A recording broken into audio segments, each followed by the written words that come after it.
दिल्ली में न जाने कितने ही लोग अनाम जिंदगी जीने को मजबूर हैं। कितने ही ऐसे हैं जिनके सिरों पर छप्पर ही नहीं, और छप्पर है तो दीवार नहीं। दिल्ली की आबादी दिन दुगनी रात चौगनी बढ़ती ही रही है। सिरों पर गठरी और दिलों में सपने लिए सैकड़ों लोग दिल्ली की आबादी में इजाफा करते रहे हैं। अपनी आजीविका के लिए वे निर्माण कार्यों से लेकर रिक्शा ठेला चलाने तक में लगे हैं। कोई कुलीगिरी करता है तो कोई कारखाने में काम करता है। फिर भी पेट भर पोषक खाना उन्हें और उनके परिवार को नसीब नहीं हो पाता। ऐसे में वे स्वास्थ्य तथा सामाजिक आर्थिक समस्याओं की गिरफ्त में आसानी से आ जाते हैं। दिल्ली सरकार ऐसे तमाम लोगों की सम्यक देखभाल की कोशिश तो जरूर करती है, पर हर किसी तक पहुंच पाना एक बड़ी चुनौती रही है। सरकारी प्रक्रियाएं ऐसी हैं कि योजनाओं का लाभ भी उन्हीं लोगों को मिल पाता है जिनके पास पता ठिकाना है, जबकि सबसे ज्यादा जरूरतमंद वे हैं जो अनाम बेपता जिंदगियां जीने के लिए मजबूर हैं। अब तक वंचितों की पहचान लोगों के आर्थिक दर्जे के हिसाब से होती रही है, लेकिन दिल्ली जैसे महानगर में आर्थिक आधार भ्रमित करने वाला है। यहां ऐसे अनेक परिवार मिल जाएंगे जो कहने को तो गरीबी रेखा से ऊपर हैं, पर उनकी माली हालत अति शोचनीय है। अतः हमने दिल्ली को ध्यान में रखकर जरूरतमंदों की पहचान का आधार तैयार किया है। हमने लोगों की आर्थिक स्थिति को आधार न बनाकर उनकी रिहायशी और आजीविका को पैमाना बनाया है। गत 14 अगस्त देश के इतिहास में एक नई पहल लेकर आया। दिल्ली सरकार ने 15,000 बेघरों की पहचान कर उन्हें सामाजिक सुविधाओं से जोड़ा। इस तरह शुरू हुई हमारी नई योजना, जिसे हमने मिशन कन्वर्जेंस का नाम दिया है। हम बहुत सारे काम कर लेते हैं, फ्लाईओवर्स कर देते हैं, मेट्रो कर लेते हैं, हरियाली कर लेते हैं, मकान बना लेते हैं, सड़कें चौड़ी कर लेते हैं, हॉस्पिटल्स बना देते हैं, स्कूल की शिक्षा को ठीक कर देते हैं। लेकिन वो गरीब जो इस शहर में रहता है, उसके लिए जितनी सुविधाएं हम करते हैं, अपनी बजट स्पीच में बोलते हैं कि हम ये देंगे, हम पेंशन देंगे, हम मुफ्त में स्कूल देंगे, या बीमारी में हम मुझे इंश्योरेंस देंगे, या हम उन्हें अनाज अपनी दुकानों से, पीडीएस की दुकानों से देंगे। उसको कैसे रोके कि जब वो पीडीएस दुकानों में अनाज जाता है और वो बाहर बिक जाता है, जिसको ज़रूरत है उसको अनाज भी नहीं मिल पाता है। सईदा जी ने हमें सोचने पर एक प्रेरणा दी, और ये साल भर के अंदर मेहता साहब, हमारी बहुत ही होनहार child and women welfare department की सरकारी अध्यक्षा रश्मि सिंह जी ने जो काम कर दिखाया है, मैं उन सबका तहे दिल से शुक्रिया करना चाहती हूँ और बहुत आशीर्वाद देती हूँ कि आगे आप बढ़ते चले जाएं। क्योंकि जब तक हमारे जनता के प्रत्येक व्यक्ति या प्रत्येक परिवार को हम कम से कम खाने की सुविधा, उसके स्वास्थ्य की सुविधा, उसको शिक्षा मिले उसकी सुविधा, उसको मकान की सुविधा, पानी की सुविधा, बिजली की सुविधा, यातायात की सुविधा नहीं देंगे, तब तक हमारा काम खत्म नहीं होगा, चलता ही जाएगा। दिल्ली की मुख्यमंत्री शीला दीक्षित जी ने एक बहुत बड़ी प्रेरणा से वो काम शुरू किया है। वो काम है कन्वर्जेंस का, वो काम है संगम का।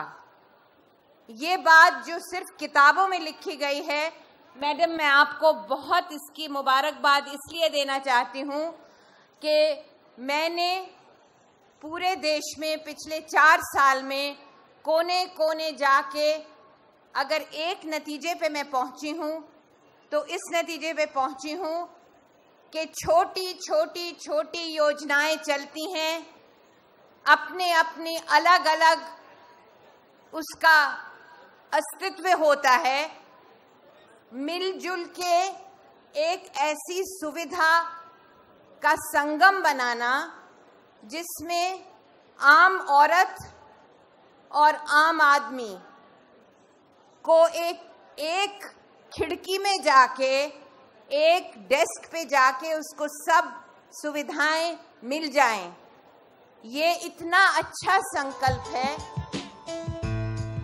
ये मुहिम 15,000 लोगों पर ही पूरी नहीं हो जाती। जरूरतमंद वंचितों की पहचान का काम जारी है और जल्द ही उन सबको राशन कार्ड मुहैया करा दिया जाएगा। उनके लिए ये राशन कार्ड ही तमाम सामाजिक सुविधाओं के लिए अधिकार पत्र होगा। पहली बात तो ये कि शायद देश में पहली बार जो बेघर लोग हैं उन लोगों के लिए राशन कार्ड बनने का प्रयास हो रहा है। तो मैं ये कहूँगा कि ये एक बहुत ही अनोखी बात है, क्योंकि राशन कार्ड केवल उन्हीं लोगों को मिलता है जिनका रेसिडेंशियल एड्रेस है, जो जिनका पता मकान नंबर सरकार के पास हो। जो बेघर हैं, जो सबसे ज़्यादा ज़रूरतमंद हैं, उन लोगों को हमारे पूरे सिस्टम ने कभी पहचाना नहीं है, उनकी पहचान नहीं थी और उनको राशन कार्ड या इस तरह की कोई भी सुविधा उन तक पहुंचाने का प्रावधान नहीं था। तो पहली बार ये हो रहा है। मैं दिल्ली में 17-18 साल से रह रहा हूँ। अब मुझे राशन कार्ड मिला है, सरकार की बहुत सारी सुविधाएं उपलब्ध है, वो सुविधाएं अब मेरे को मिलेगी। मिशन कन्वर्जेंस समाज के तमाम कमजोर तबकों को सामाजिक सुविधाओं का लाभ उठाने के लिए अधिकार संपन्न कराने की कोशिश तो है ही, साथ ही ये तमाम सामाजिक सुविधाओं को एक स्थान पर उपलब्ध कराने की कोशिश भी है। हमारी इसी सोच और कोशिश का नतीजा है सामाजिक सुविधा केंद्र, जिसका विधिवत उद्घाटन भी इसी 14 अगस्त को माननीय मुख्यमंत्री के हाथों हुआ।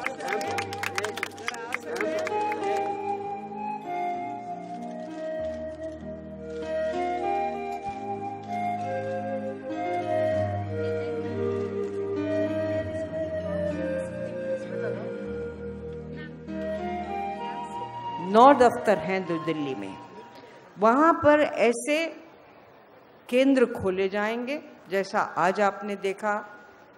ये केंद्र में एक जगह पर हमारे 9 डिपार्टमेंट्स जो कार्य करते हैं, चाहे वो पब्लिक डिस्ट्रीब्यूशन सिस्टम का हो, अनाज का हो, चाहे वो हेल्थ का हो, चाहे वो पेंशन का हो, चाहे वो लाडली की योजना के बारे में हो, चाहे वो महिला का जो कार्यक्रम हम चलाते हैं, स्त्री शक्ति जो 42 सेंटर्स में हम चलाते हैं कि महिला हमें ट्रेन हो, अपने स्वास्थ्य को अच्छी तरह देख सके।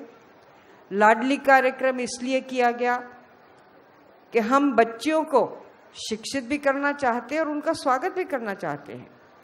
बहुत दफ़ा हमारे यहाँ समाज में लड़की पैदा होती तो कहते लो ये क्या हो गया। हम ये करना चाहेंगे, ये हमारा संकल्प है कि अब लाडली जो लड़की आपके यहाँ पैदा होती है वो आपके ऊपर बोझ नहीं रहेगी, वो आपके घर में रोशनी बनकर आएगी।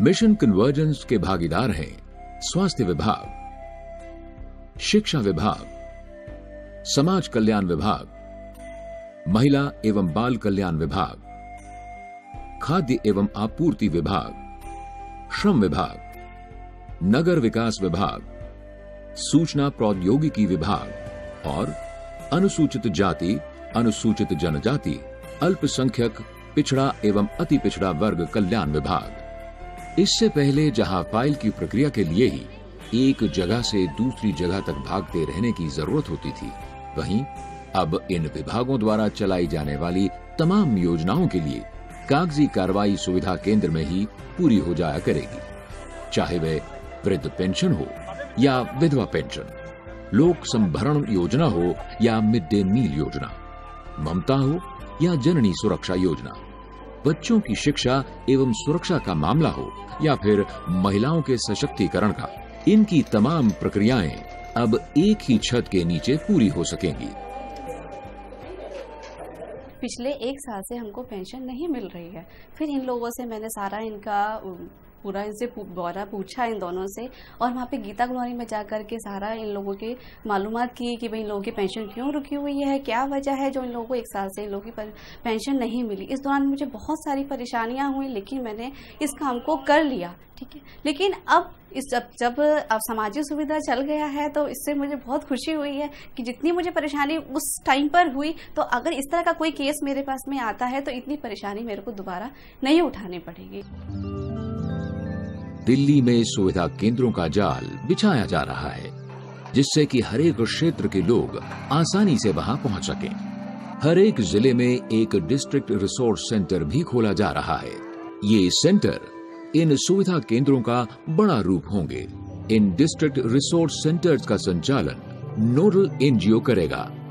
पहले से कार्यरत स्त्री कोषों को भी सुविधा केंद्र का रूप दिया जा रहा है, जहां व्यावसायिक प्रशिक्षण तो चलता ही रहेगा, साथ ही सामाजिक सुविधाओं का लाभ उठाने के लिए भी उन्हें प्रेरित किया जाएगा।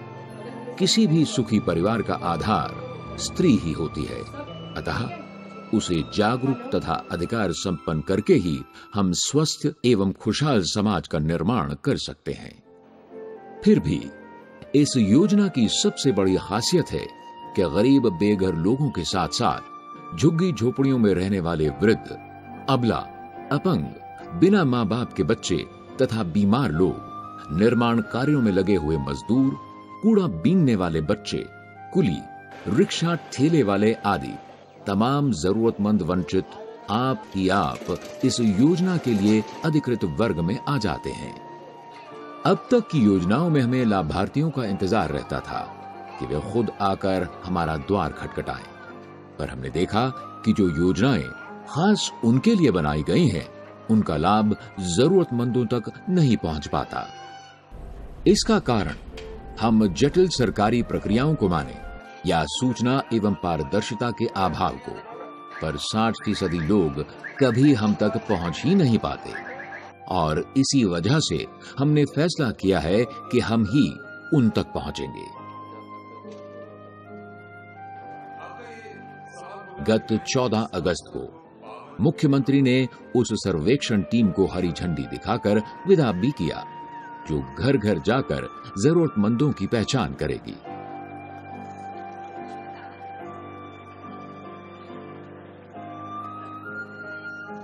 इसके साथ ही मुख्य सचिव ने नुक्कड़ नाटक मंडली को भी विदा किया, जो मोहल्ले मोहल्ले जाकर लोगों को सामाजिक अधिकारों के प्रति जागरूक करेगी। ऐसी 8 नाटक मंडलियां दिल्ली की विभिन्न बस्तियों में जाकर लोगों को बताने के काम में लगी हुई हैं कि वे किन किन योजनाओं के पात्र हैं और उनका लाभ पाने के लिए उन्हें क्या करने की जरूरत है। तमाम जरूरतमंदों को सुविधा कार्ड दिया जाएगा, जो कि उनकी पहचान होगी। उसमें उस व्यक्ति और उसके परिवार का सारा विवरण अंकित होगा। वह किन योजनाओं के लिए अधिकृत हैं और किन के लिए नहीं, ये सारी जानकारी इस सुविधा कार्ड पर अंकित होगी।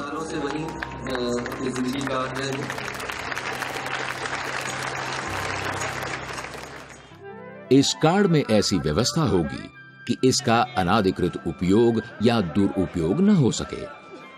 सुविधा कार्ड एक समृद्ध आंकड़ा कोष से जुड़ा होगा, जिसका उपयोग सभी संबद्ध विभाग समान तौर पर कर सकेंगे। उनको एक कार्ड दिया जाए, इलेक्ट्रॉनिक कार्ड, जिससे उनको पता लग जाए, किसी को भी पता लग जाए, कोई भी विभाग का है उसको पता लग जाए कि हाँ, ये जो है ये व्यक्ति ये उन सुविधाओं के उपलब्ध होने के हक में है, और बार बार उसको अपना हक जताने की जरूरत नहीं पड़ेगी। अभी राज सिंह जी इसके बाद में भाई साहब।